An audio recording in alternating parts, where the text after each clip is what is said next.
For decades, the Lone Star State has been home to stories so haunting they sound almost like urban legends, except they're all painfully real.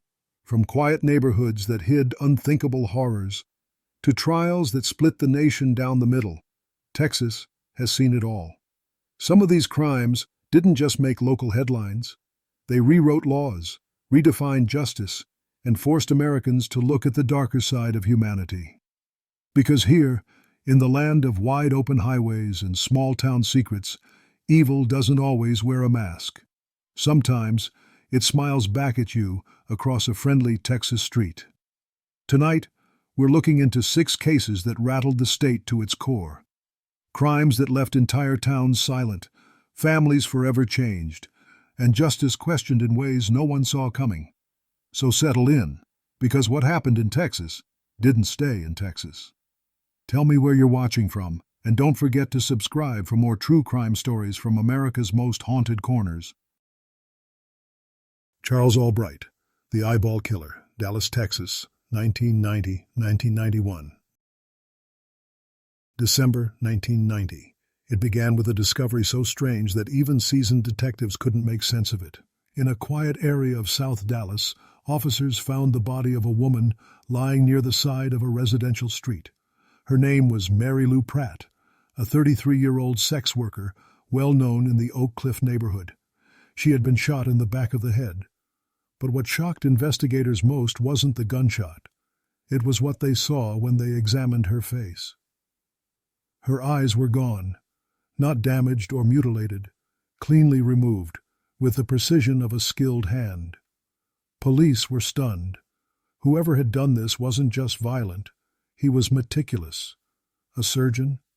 A scientist? Or someone with a disturbing knowledge of anatomy? For months, Dallas detectives chased shadows, unsure if they were dealing with one killer or several. But when more victims turned up, all with the same disturbing signature, the city realized it was facing a predator unlike anything Texas had seen before. Charles Frederick Albright was not the kind of man anyone would have suspected. Born on August 10, 1933, in Amarillo, Texas, he grew up as the adopted only child of a strict but loving couple. His adoptive mother, Dell, was a schoolteacher who pushed him academically and artistically. From an early age, Albright showed remarkable intelligence. He skipped grades, graduated high school early, and was known as gifted with his hands. But behind that image of promise, there was already trouble brewing. He had a fascination with anatomy and taxidermy, learning how to skin animals and replace their eyes with glass replicas. That detail, the eyes, would one day become the most haunting part of his story. After attending North Texas State University, Albright was expelled for stealing equipment. In 1954, he was briefly married, and later earned a degree in teaching, though he never pursued a stable career. Instead, he drifted through jobs: teacher, carpenter, football coach, while maintaining a spotless reputation among neighbors. On paper, he was well-educated, polite, and charming, but his record told a different story: theft, forgery, and repeated trouble with the law. Despite multiple arrests, he was never seen as dangerous. That changed in 1990. When Mary Lou Pratt's body was discovered on December 13, 1990, police were horrified by the methodical removal of her eyes. There was no tearing or rough damage. The procedure was surgical. Crime scene investigators said the cuts were so clean that it looked like the work of a professional. 2 months later, on February 10, 1991, another woman, Susan Peterson, was found dead in South Dallas. Like Pratt, she had been shot, and her eyes were missing. The similarities confirmed to police that a serial killer was on the loose. The third victim, Shirley Williams, was discovered on March 19, 1991, near a school. This time, there were signs the killer had been interrupted. Williams's face bore bruising, and the removal of her eyes appeared rushed, less precise, but unmistakably the same signature. 3 women, all from the same area, all attacked with surgical accuracy. The city was terrified. Dallas police launched one of their largest manhunts in decades. Task forces worked around the clock. collecting shell casings, interviewing witnesses, and reviewing medical and university records in hopes of finding someone with access to surgical tools or experience with dissection. At first, investigators suspected someone from the medical field, possibly a doctor or coroner. But as the search widened, one name began to surface repeatedly among local sex workers: Charles Albright. He was known in the Oak Cliff area, often seen driving around offering rides or money. Some women described him as friendly, even gentlemanly. Others said he made them uneasy. When detectives ran his name, they found a long history of petty crimes, but nothing violent. Still, something about him fit the pattern. Police placed him under surveillance. They noted his background: a former biology student, skilled taxidermist, and a man who'd been expelled from multiple colleges for theft of anatomy equipment. That detail stood out. He didn't just know how to handle scalpels, he had practiced precision for years. A search warrant was issued for Albright's home at 1035 El Dorado Avenue in Dallas. Inside, detectives found surgical scalpels, anatomy books, and countless taxidermy supplies, including glass eyes, neatly stored in labeled boxes. But the key evidence came from witness testimony. One woman, Veronica Rodriguez, told police she had escaped from Albright after a terrifying encounter and led officers to a house where he often stayed. That tip broke the case open. On March 22, 1991, Dallas police arrested Charles Albright. Inside his home, they collected dozens of items for testing, but frustratingly, no direct physical evidence tied him to the murders. No fingerprints, no DNA, no weapon conclusively linked to the crime scenes. However, ballistic testing linked bullets from the killings to a .44 caliber revolver Albright had access to, combined with Rodriguez's eyewitness account and Albright's known presence in the victim's neighborhood. Prosecutors decided to move forward. When the arrest was announced, the community was stunned. To most, Albright was a polite handyman and Sunday churchgoer. The idea that a respected member of the neighborhood could commit such gruesome crimes felt unthinkable. Charles Albright went to trial in December 1994, charged with 3 CEU counts of murder. Despite the absence of DNA evidence, the prosecution built its case around witness testimony, circumstantial details, and Albright's distinctive background in taxidermy. Jurors heard about his lifelong fascination with eyes, his surgical precision, and his habit of driving around the same area where all 3 victims were last seen. The defense argued that the evidence was purely circumstantial and suggested that Albright was being framed because of his odd hobby and criminal past, but the jury wasn't convinced. On December 18, 1994, Charles Albright was convicted of the murder of Shirley Williams and sentenced to life imprisonment without parole. The other 2 murders, Mary Pratt and Susan Peterson, remained officially unsolved due to insufficient direct evidence, though police were certain he was responsible. Even after his conviction, Albright maintained his innocence. Over the years, journalists, criminologists, and TV documentaries revisited his case, intrigued by the precision of the crimes and the absence of definitive forensic proof. He became known nationwide as the Eyeball Killer, a nickname that still unsettles anyone familiar with Dallas crime history. Albright spent the rest of his life in prison, where he was occasionally interviewed but never confessed. He died in August 2020 at the age of 87. Dean Corll, the Candyman Killer, Houston, Texas, 1970 to 1973, August 8, 1973. Pasadena, Texas. Just after dawn, Houston police received a trembling call from a teenage boy named Elmer Wayne Henley. His voice shook as he said, "I just shot a man." Officers arrived at a small single-story house on 2020 Lamar Drive in Pasadena. Inside, they found 33-year-old Dean Arnold Corll lying motionless on the floor. Henley, only 17, stood nearby, pale, frightened, and shaking. At first, detectives thought it was a dispute that had spiraled out of control, but when Henley began to speak, the story took a horrifying turn. He told them quietly, "You're going to find more bodies. a lot more. Within hours, his statement led police to a rented storage unit and then to a locked boat shed on Silver Bell Street. As the door creaked open, investigators were hit by a heavy, sickening odor. Inside the shed, beneath layers of plastic and lime, they found human remains. By the time all the burial sites were uncovered, 28 teenage boys had been identified. It was, at the time, the largest serial killing investigation in American history, all orchestrated by a man the community had known as the Candyman. Dean Corll was born on December 24, 1939, in Fort Wayne, Indiana. His early life was marked by family tension and instability. After his parents divorced, Corll moved between Texas and Indiana before finally settling with his mother in Houston Heights.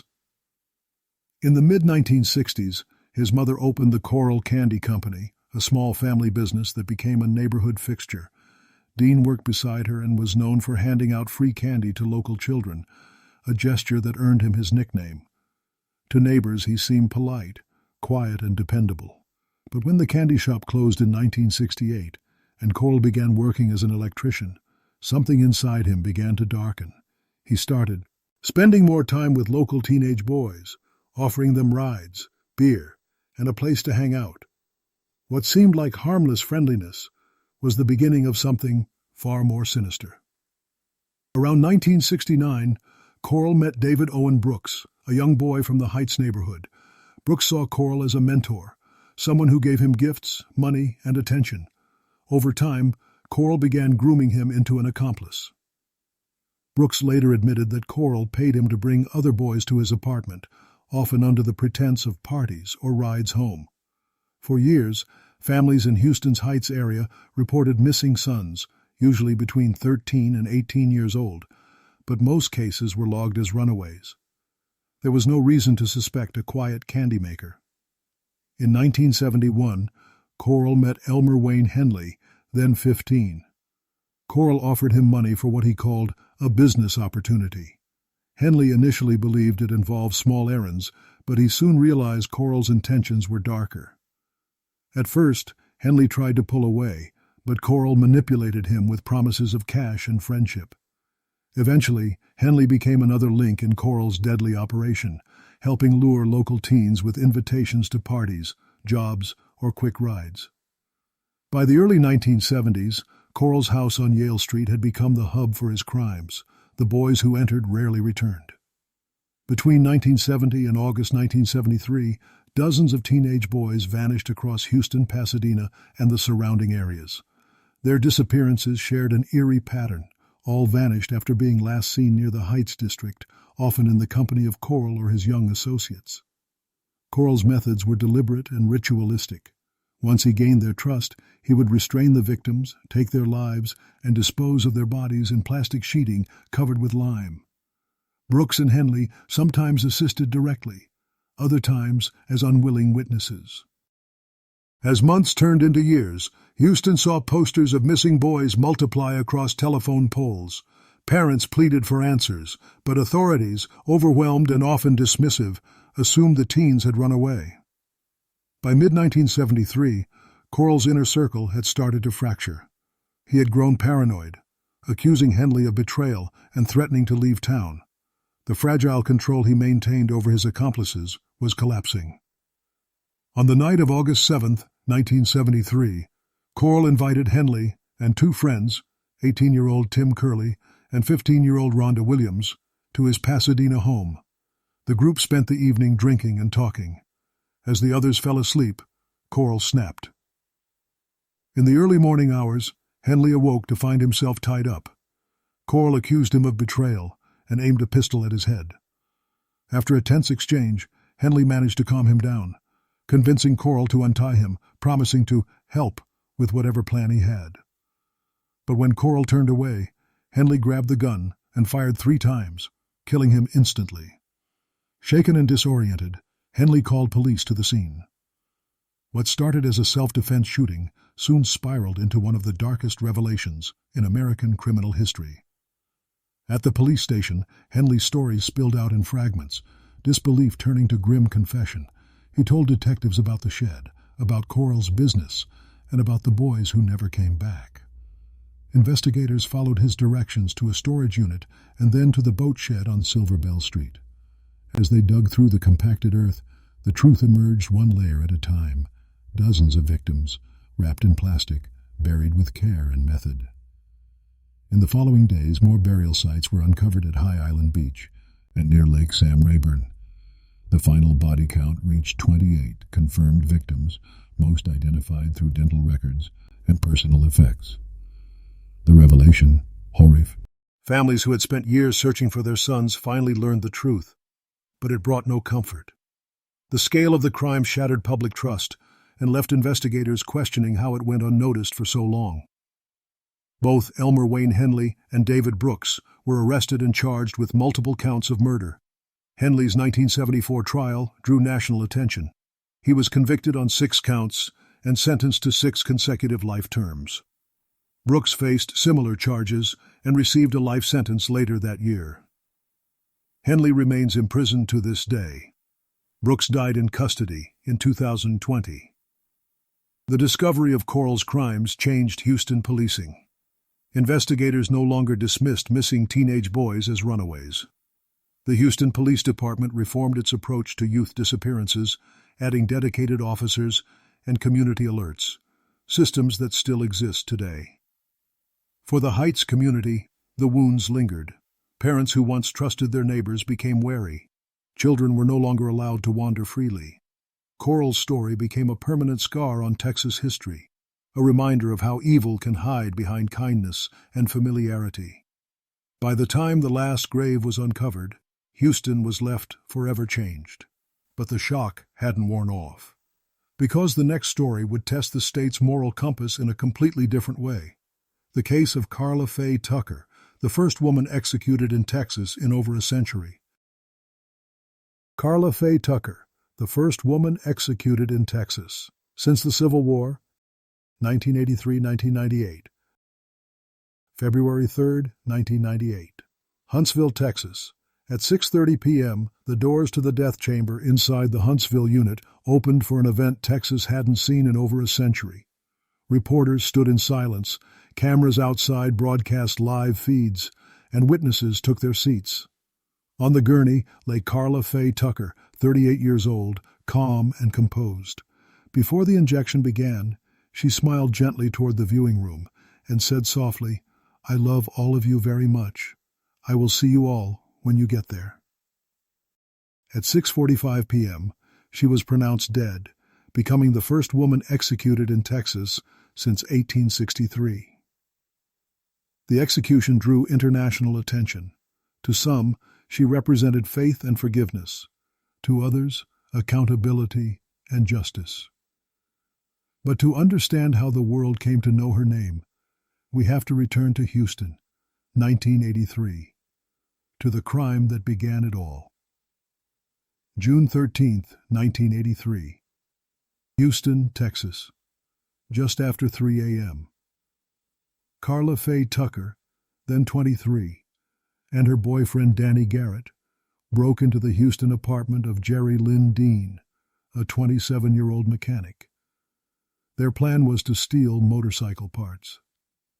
Inside, Dean was asleep.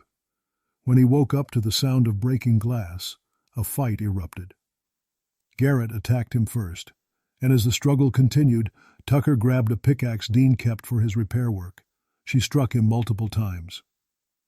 During the chaos, Deborah Thornton, 32, who had been sleeping in the apartment after an argument with her husband, woke to the noise and tried to intervene. Tucker turned on her as well. Both Dean and Thornton were killed at the scene. The next morning, police found a horrific scene. Blood-spattered walls, signs of a break-in, and a pickaxe left behind. Detectives quickly traced stolen items to local pawn shops, and within a week, both Tucker and Garrett were arrested. During questioning, Tucker confessed in detail, claiming she was high and caught up in the moment. Detectives later testified that she seemed to laugh while describing the killings, a claim her defense later disputed. Still, the confession sealed her fate. Carla Faye Tucker was born on November 18, 1959, in Houston. Her parents divorced when she was young, and by her mid-teens, she had dropped out of school and fallen into drug use. By 16, she was traveling with biker groups across the South, immersed in a chaotic lifestyle of drugs and petty crime. Friends later described her as fearless and impulsive, often chasing thrill over reason. When she met Danny Garrett, the two became inseparable, a relationship built on intensity, addiction, and recklessness. Their downward spiral led to the night that would define both of their lives. After her arrest, Tucker's confession was used as the centerpiece of the prosecution's case. Physical evidence, fingerprints, pawn records, and the murder weapon linked her directly to the crime. The trial began in April 1984 in Harris County. Prosecutors painted Tucker as remorseless and cruel, emphasizing the brutality of using a pickaxe. The defense argued that drug use had impaired her judgment and that Garrett had played the dominant role, but the jury was unmoved. After just 70 minutes of deliberation, Carla Faye Tucker was found guilty of capital murder and sentenced to death by lethal injection. Danny Garrett received the same sentence but died of natural causes in prison in 1993.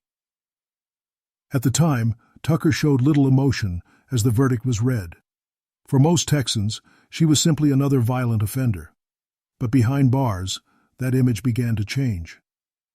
In 1985, 2 years into her sentence, Tucker began attending Bible study sessions inside the Mountain View unit. She later said she experienced what she called a spiritual rebirth, a complete shift in mindset. She joined prison ministry programs, taught literacy classes, and became a mentor to other inmates. Over time, guards and chaplains noted her discipline and calm demeanor. Her story eventually caught national attention. Inmates and staff alike spoke of her sincerity, while journalists described her as intelligent, soft-spoken, and remorseful. Religious groups began citing her as proof that rehabilitation was possible, even within the harshest system. But her transformation also reignited one of America's oldest debates: could redemption outweigh justice? As Tucker's execution date neared in 1998, her case turned into a global discussion about capital punishment. Supporters, including Pope John Paul II, the European Parliament, and several prominent U.S. ministers, pleaded for clemency. They argued that Tucker was no longer the person who had committed the crime, that she had genuinely changed, and that executing her served no moral purpose. Opponents saw it differently. They pointed to the brutality of her crime, 2 innocent lives taken with a pickaxe, and insisted the punishment fit the act.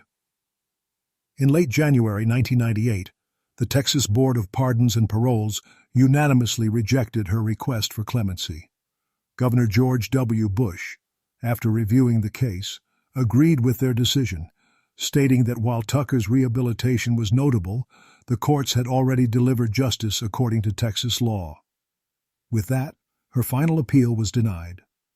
Outside the Huntsville unit, hundreds gathered, some holding candles and praying for Tucker, others carrying signs calling for justice for Jerry Dean and Deborah Thornton.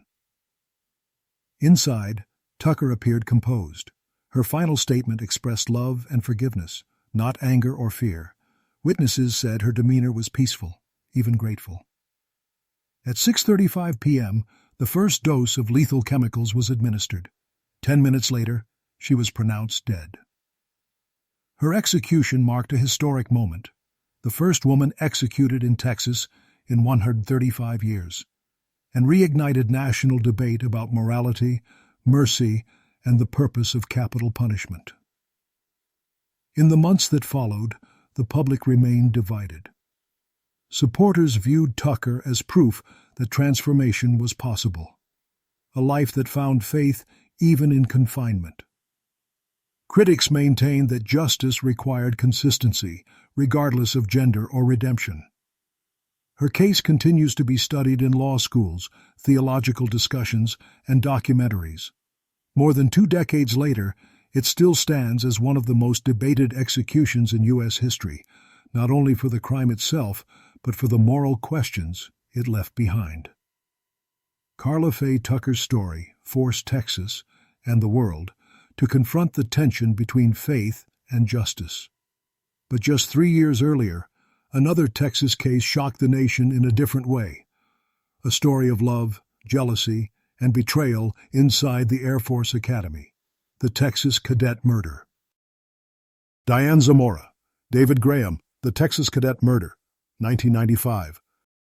September 1996, U.S. Air Force Academy, Colorado. It was a calm morning in Colorado Springs when military police walked into the dormitories of the U.S. Air Force Academy with an arrest warrant in hand. Inside, they found Cadet David Graham, a 20-year-old freshman, standing in his crisp blue uniform, startled but composed.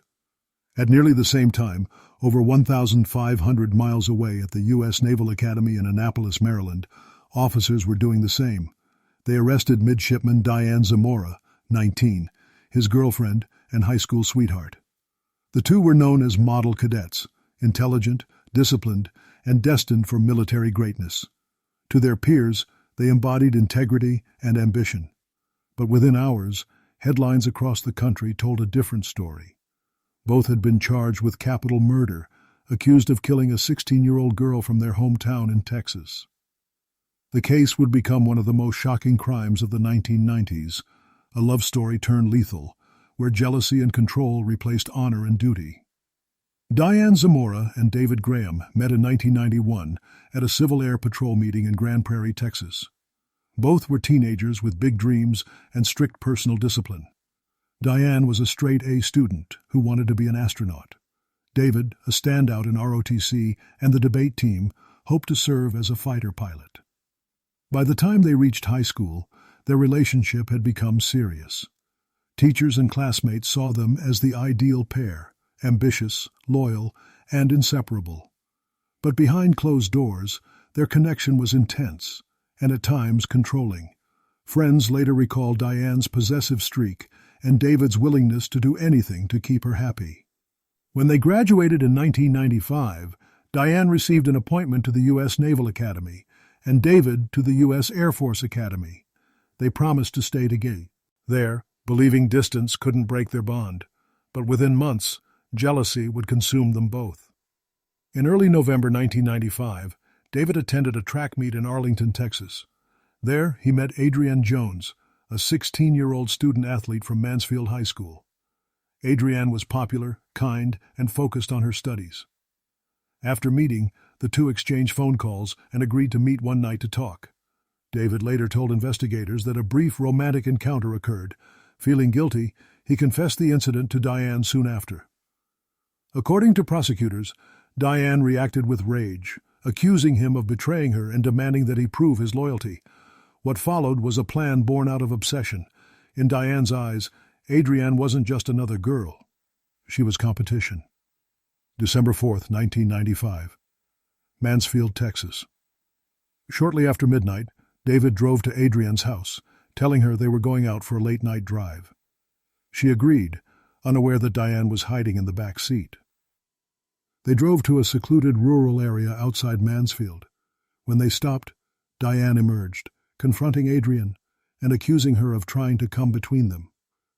The confrontation turned violent. Diane struck Adrienne in the head with a dumbbell, and when Adrienne tried to flee, David chased her down and shot her twice with his father's .22 caliber pistol. They left her body in the field and drove away. Later that morning, a passing motorist spotted something in the brush and called police. Officers found Adrienne Jones lying face down, dead from 2 gunshot wounds. There were no witnesses, no robbery, and no immediate suspects. The investigation dragged on for months. Detectives examined hundreds of tips, but couldn't find a motive or link, until nearly a year later, when an unexpected confession surfaced hundreds of miles away. By mid-1996, Diane Zamora was a plebe at the Naval Academy, known for her discipline and strong academic record. But in her dorm room one night, during a personal conversation with a fellow midshipman, she revealed something chilling, that she and her boyfriend had killed a girl back in Texas. At first, the classmate didn't believe her, but Diane repeated the story in detail, saying the killing was a matter of loyalty. The roommate eventually reported the confession to Academy officials, who alerted Texas authorities. When questioned by investigators, Diane tried to downplay the story, but soon broke down and confessed, giving a detailed statement. David Graham, meanwhile, was questioned at the Air Force Academy. He, too, admitted involvement, saying Diane had pressured him to do it. Their confessions matched, leading to immediate arrests. The case became national news. The image of two disciplined cadets from military academies, symbols of duty and honor, now accused of cold-blooded murder, left the public stunned. The story dominated headlines for weeks. Television networks labeled it the Texas Cadet murder, and newspapers ran front-page photos of the young couple in uniform. Across the country, people were captivated. How could two top students, bound for careers of service, commit something so senseless? The contrast between their public personas and their private actions turned the case into a symbol of youthful obsession gone wrong. Because both defendants blamed each other, their trials were held separately. In 1998, Diane Zamora was tried first in Fort Worth. Prosecutors argued she had orchestrated the crime out of jealousy and control, pointing to her confession and testimony from her Naval Academy roommate. The defense claimed Diane had been manipulated by David Graham and that her statement was made under emotional distress. After 5 hours of deliberation, the jury found her guilty of capital murder. She was sentenced to life in prison, with eligibility for parole after 40 years. The following year, in 1999, David Graham went on trial in Parker County. His attorneys argued that Diane was the instigator, but prosecutors emphasized that he had fired the shots. The jury also found him guilty of capital murder, giving him the same sentence, life with parole eligibility after 40 years. Following the verdicts, Diane and David were transferred to separate prisons, Diane to the Mountain View unit in Gatesville and David to the McConnell unit in Beeville. Appeals filed in the early 2000s were rejected by Texas appellate courts, which upheld both convictions. In later interviews, each continued to shift blame onto the other, but neither denied involvement in Adrian's death. Both remain incarcerated today, not eligible for parole until the mid-2030s. Adrian Jones's family described her as a bright and loving young woman who had dreams of college and athletics, dreams cut short in a single night of misplaced loyalty and rage. For Texas, the case became a chilling reminder of how obsession can destroy even the most promising futures. When the trials ended, two cadets once destined to serve their country were now serving life sentences instead. But Texas wasn't done making headlines for tragedy, because in 2001, a Houston mother named Andrea Yates would shock the nation with a case that still breaks hearts today. Andrea Yates, The Houston Tragedy, 2001. June 20th, 2001. Houston, Texas. At 9:48 a.m., a calm voice came through a 911 call to Houston Emergency Services. The woman on the line identified herself as Andrea Yates. Her words were quiet but chilling. "I just killed my children." Within minutes, police arrived at a modest brick home in the Clear Lake area. Inside, they found a scene that would stun the nation. All 5 of Yates's children, ranging from 6 months to 7 years old, were dead. Each had been drowned in the bathtub. Their names were Noah, John, Paul, Luke, and Mary Yates. Andrea, 36 years old, waited for officers to arrive. She didn't flee, didn't resist, and didn't deny what she had done.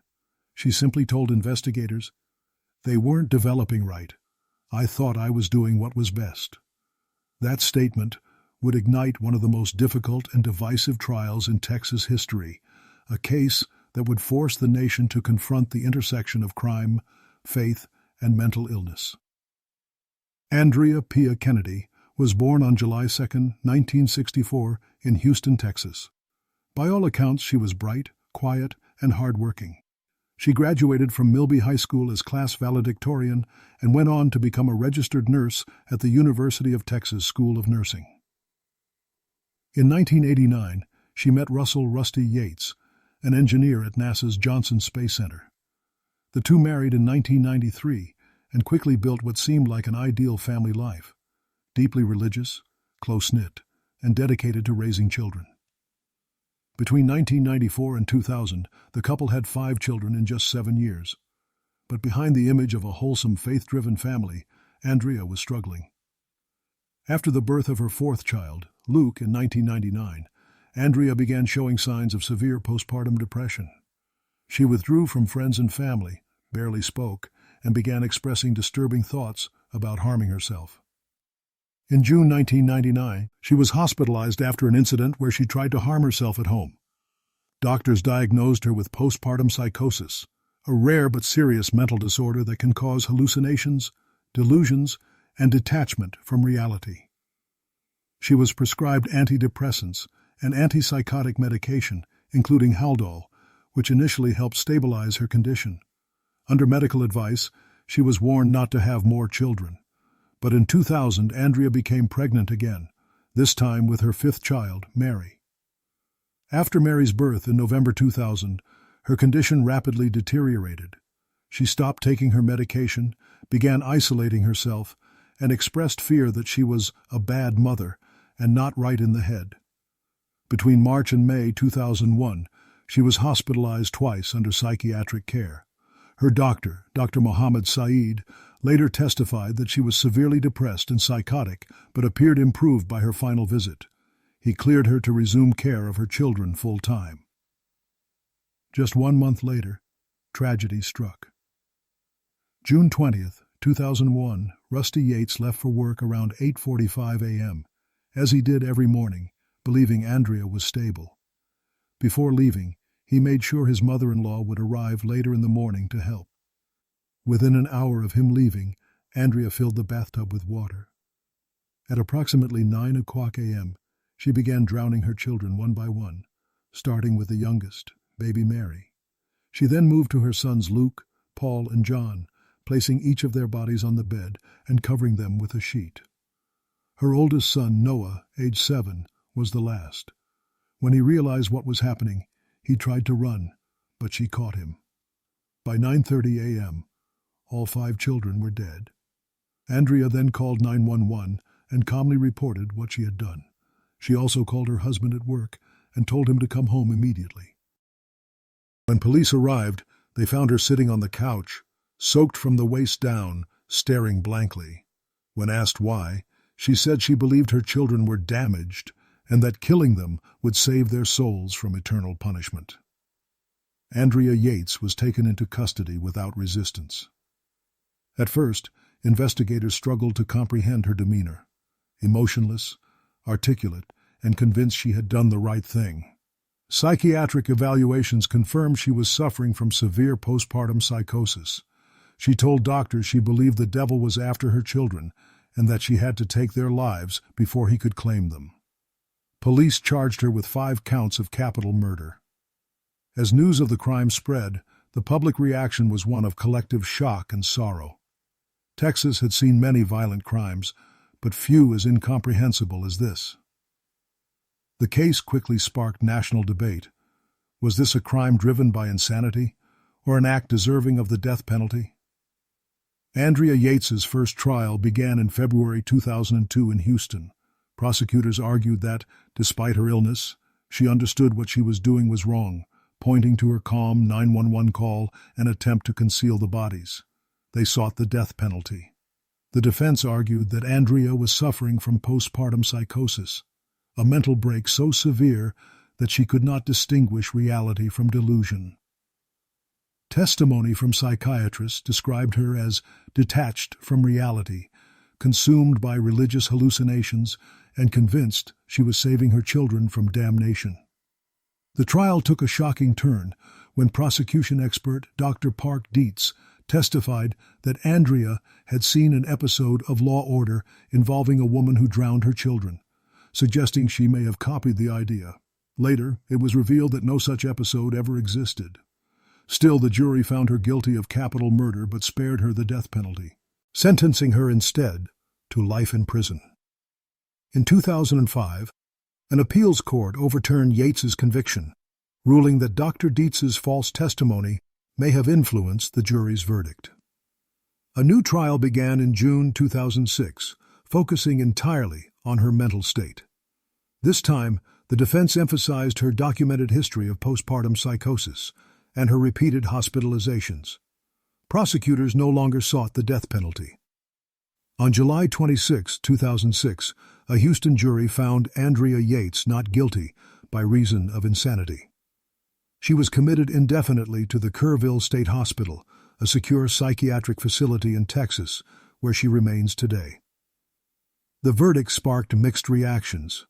Many Texans felt justice had been served, that Yates was not a criminal, but a severely ill mother failed by an overburdened mental health system. Others saw the decision as too lenient, arguing that the killings were deliberate and methodical. The case led to widespread awareness of postpartum mental disorders and prompted policy changes in maternal health care, including improved screening for postpartum psychosis and depression. Rusty Yates, who divorced Andrea in 2005, later remarried but has spoken publicly about forgiveness and mental health reform, saying he does not blame her for what happened. More than 2 decades later, the Andrea Yates case remains one of the most haunting crimes in Texas history, not for its violence, but for its tragedy. It forced both the legal system and the public to question how society treats mental illness, and whether justice can ever be truly defined in cases like this. Andrea Yates continues to live under psychiatric care, far from the headlines that once defined her life, as the memory of her 5 children remains a lasting reminder of the devastating power of untreated illness. While the Yates case revealed the darkest intersection of faith and mental illness, Texas would soon be shaken again by another crime rooted in shocking brutality: the yogurt shop murders of Austin, a case that still divides experts decades later. The Yogurt Shop Murders, Austin, Texas, 1991. December 6, 1991, Austin, Texas. Just after midnight, firefighters responded to what seemed like a routine call: a small blaze at the "I Can't Believe It's Yogurt Shop" in North Austin. Flames poured from the front windows, smoke filled the air, and the smell of burning plastic and sugar hung in the night. As crews moved inside, the heat was overwhelming. But what they found in the back of the store stopped them cold. On the floor, among the debris, lay 4 young girls, all teenagers. They had been bound, shot, and their bodies burned in an attempt to destroy the evidence. The victims were later identified as Jennifer Harbison, 17, her sister Sarah Harbison, 15, Eliza Thomas, 17, and Amy Ayers, 13. The girls were closing the shop for the night, doing their last chores before heading home, when they were ambushed. It would become one of the most haunting cases in Texas history. A brutal, senseless quadruple killing that terrified Austin led to decades of investigation and remains unresolved to this day. In 1991, Austin was a growing city, a college town with a reputation for being safe, creative, and family-oriented. The yogurt shop on West Anderson Lane was a favorite after-school hangout, often staffed by local teens. On the night of December 6th, Jennifer and Eliza, both high school students, were working the evening shift. Sarah Harbison and her best friend, Amy Ayers, had stopped by to keep them company and spend the night together afterward. Sometime after 10 o'clock p.m., customers came and went as usual. The last known patrons left around 10:45 p.m. when the girls began closing up. By 11:30, the lights were dim, the doors locked, and within an hour, the store was on fire. Firefighters extinguished the flames by 12:30 a.m. When the smoke cleared, they made the horrifying discovery in the back storage area. 4 victims had been shot in the head, their bodies stacked and burned. The scene indicated an effort to destroy evidence, cash drawers emptied, and signs that an accelerant had been used. Austin homicide detectives quickly sealed off the area, launching one of the city's largest ever investigations. The brutality of the crime shocked even veteran officers. News of the killings spread fast. Parents across the city were terrified. If 4 girls could be murdered while working a late shift, no one felt safe. Schools held vigils, and the small shop became a makeshift memorial. Detectives from the Austin Police Department, led by Sergeant John Jones and Lieutenant Paul Johnson, began by canvassing the area. Dozens of tips came in, but few were solid. Early theories ranged from robbery gone wrong to a targeted attack. Investigators interviewed hundreds of people, customers, friends, former employees, and followed leads across several states. Evidence was limited: shell casings from 2 different firearms, .22 and .380 caliber, traces of accelerant, and partial fingerprints that couldn't be matched. DNA technology at the time was too primitive to help. By early 1992, the case stalled. Despite the massive effort, no suspects had been identified. Years passed without progress. Then, in 1999, nearly 8 years after the murders, a new task force revisited the case. They focused on a group of young men who had been teenagers living in Austin at the time: Robert Springsteen, Michael Scott, Morris Pierce, and Forrest Wellborn. Morris Pierce had been arrested in 1991 for possessing a .22 caliber pistol, the same type of weapon used in the killings. Though that charge was unrelated, detectives began re-interviewing him and his friends. Under intense questioning, Michael Scott and Robert Springsteen gave detailed confessions, describing how they and the others had broken into the Zamora yogurt shop to rob it, then killed the girls when the robbery went wrong. Both men were arrested and charged with capital murder. The confessions, however, were the only significant evidence. There were no fingerprints, no physical links, and no DNA. Still, prosecutors moved forward, confident they had their men. In 2001, Robert Springsteen was tried first. Prosecutors used his confession, combined with that of Michael Scott, to build their case. Springsteen was convicted and sentenced to death. In 2002, Michael Scott faced trial. His confession, along with Springsteen's statements, led to his conviction and a life sentence. The other 2 men, Maurice Pierce and Forrest Wellborn, were never tried due to insufficient evidence. At first, the public felt relief. After nearly a decade, justice seemed to have been served, but cracks in the case soon began to appear. Defense attorneys argued that the confessions were coerced, obtained after long, exhausting interrogations without physical evidence to back them up. They pointed out inconsistencies between the statements and the crime scene details. In 2006, the Texas Court of Criminal Appeals agreed, ruling that the defendant's constitutional rights had been violated when each man's confession was used against the other. Both convictions were overturned. As prosecutors prepared for retrials, advancements in DNA testing brought new revelations. In 2008, new DNA analysis was performed on evidence preserved from the crime scene, including clothing belonging to the victims. The results stunned investigators. The DNA belonged to an unknown male, not any of the 4 accused men. Moreover, it didn't match any profile in the National Criminal Database. Faced with this discovery, prosecutors were forced to reconsider their case. In 2009, all charges against Springsteen and Scott were dropped. Both were released after spending nearly a decade in prison. Morris Pierce, who had long denied involvement, was killed in an unrelated police altercation later that même year. To this day, no one else has been charged. For the families of the victims, the reversals were devastating. They had believed justice had been done, only to see it unravel. The people of Austin were left with a haunting question. If those men didn't do it, then who did? The case remains officially unsolved, though detectives continue to review evidence periodically. Advances in forensic science have offered hope, but no new DNA matches have surfaced.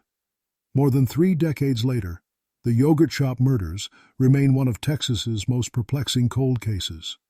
The brutality of the crime, the overturned convictions, and the lack of closure have made it a textbook example of how difficult justice can be in complex homicide investigations. Decades later, the scene of that small yogurt shop still symbolizes the limits of justice, a reminder that even in cases with enormous public attention, truth can remain just out of reach. From the quiet neighborhoods of Houston to the streets of Austin, each of these cases pulled back the curtain on a darker side of Texas. Stories not just of killers, but of a justice system tested, of faith and morality questioned, and of ordinary lives shattered in extraordinary ways. From Dean Corll's hidden horror to Carla Faye Tucker's redemption and Andrea Yates's tragedy, Texas has seen crimes that didn't just make headlines. They forced the nation to confront uncomfortable truths about mercy, punishment, and the human capacity for both cruelty and compassion. These are not just stories about individuals. They're reflections of a society constantly struggling to understand where justice ends and forgiveness begins. Which Texas case shocked you the most? Tell me in the comments, and don't forget to subscribe for more true crime documentaries from Redacted Minutes.